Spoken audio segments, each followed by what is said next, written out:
Hey guys, Miss Peterson here, and welcome to a mini lab where we're going to be looking at the different factors that affect the acceleration of a cart rolling down a ramp. Right here, I have my ramp set up with a vernier motion detector. Here is the cart, and basically what we're going to be doing is testing whether the mass of the cart, the initial velocity, the angle of the ramp, and the initial direction affect the acceleration of the cart moving down the ramp. So before we get started, we need to figure out how to set up our lab to collect the most useful data. So I have my cart here. I'm going to be starting with it at the top of the ramp. And here in LoggerPro, I am going to 0 it. So the motion detector knows that this is position 0. Right now, I have it to display my position, velocity, and acceleration graphs. So let's go ahead and press collect and let this cart roll down the ramp.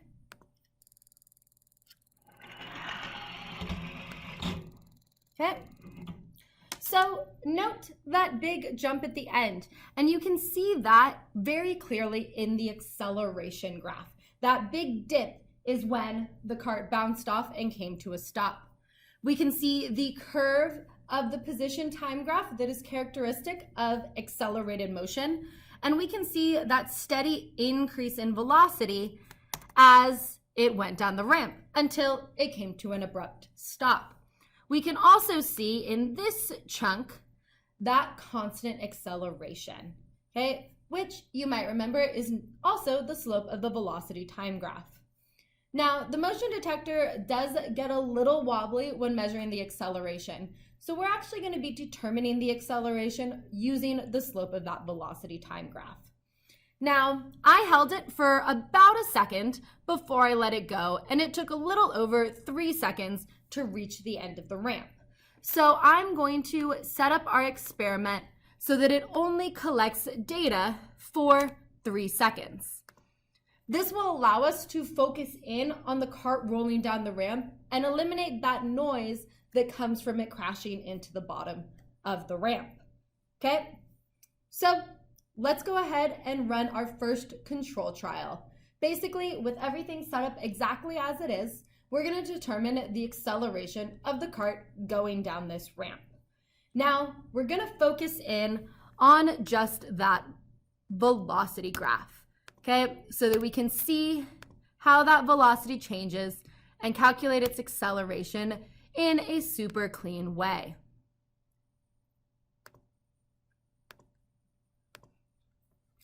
Okay, so there's our graph. Let's go ahead and run our control trial.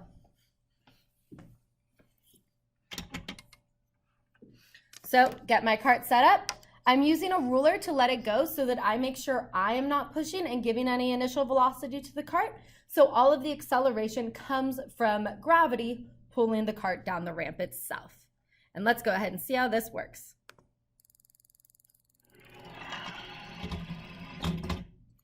Awesome. We can auto scale that, and we're going to focus in on this velocity.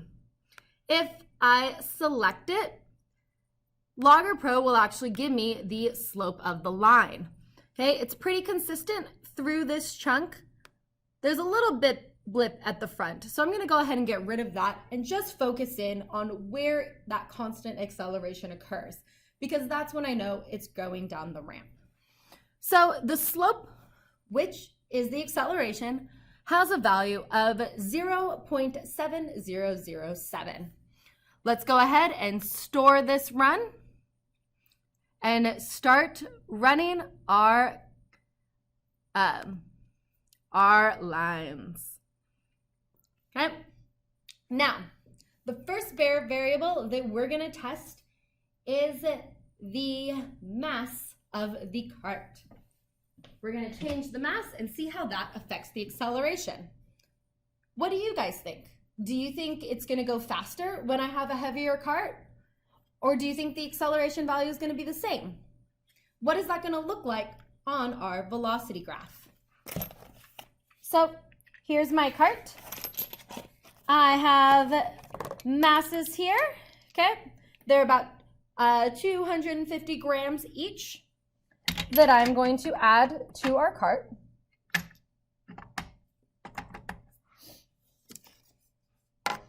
Get it back up at 0, and let's go for it.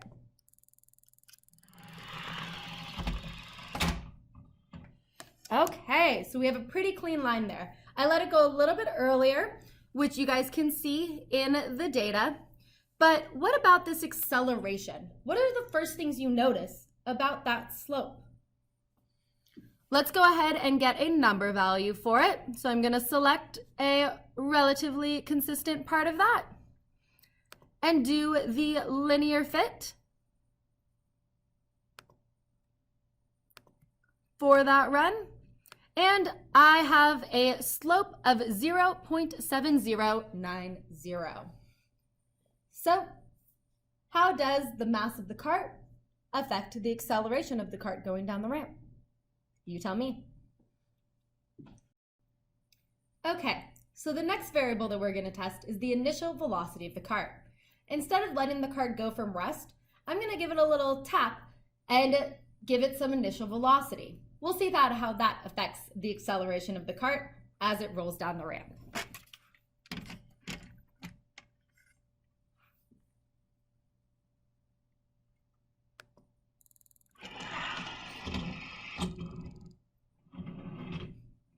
Okay, so a little mess up there. It looks like it caught some of the end, okay? But we can still see its acceleration here. And you see this big jump in the velocity initially, okay? What was that doing? Also, the entire graph is shifted up. What does that mean? Okay, well, this initial little jump in velocity, that was when I pushed it. And then you can see that little drop real quick once my finger was no longer on it. This right here is when it ran into the end of the ramp, so we're going to ignore that chunk. Right here, that is where it is accelerating, okay? How does that acceleration compare with our control trial? Let's go ahead and get a number value for that. Select that chunk where it's undergoing that constant acceleration due to the ramp. And the acceleration value that we get is 0.6767. Does that match what you expect? Why or why not? Okay, so the next variable that we're going to test is the initial velocity of the cart and the direction the cart is moving on the ramp. Instead of just letting the cart coast down the ramp, I'm going to give the cart a slight little push so that it goes up the ramp and then comes back down. And we're going to see how that affects the acceleration of the cart. You'll note that I added in a position time graph. This will allow us to see very clearly when that cart changes direction, because it's no longer going to be traveling in the same direction during the entirety of its motion. So let me do a couple practice rounds. I want to make sure that the cart doesn't run off and run into my motion detector. I think I'm good to go. Let's go ahead and test this out.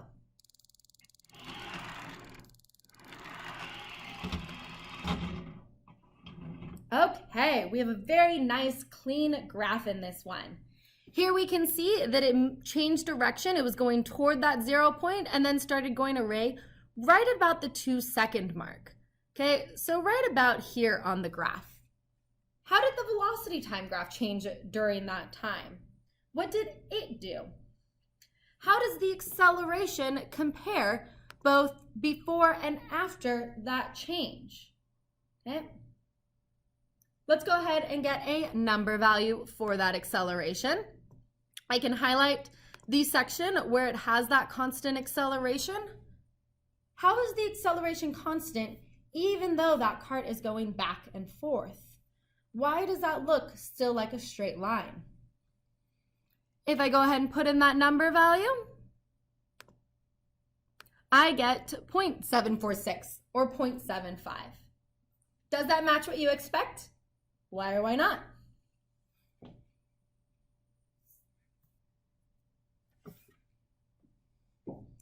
Okay, so I've propped the ramp up with some additional textbooks to give it a much steeper angle. Let's go ahead and see how that affects the acceleration of the cart.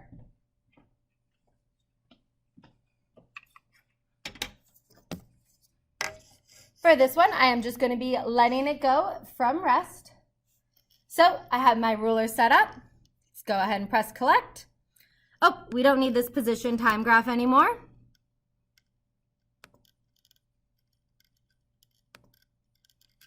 And let's see how it affects that acceleration.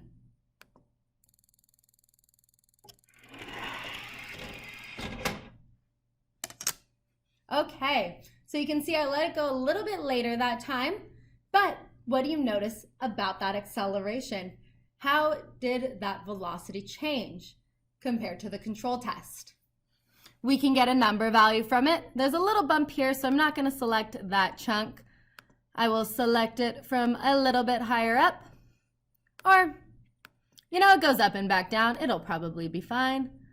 Let's go ahead and select it, do that linear fit. And now I have a value of 0.96 for that slope. So how does increasing the angle of the ramp change the acceleration? You tell me. Hopefully this lab helped you understand some of the different factors that affect acceleration. Of course, we could do this over and over again with a lot more trials, but this should give you a general idea. Okay, cool. Okay, cool.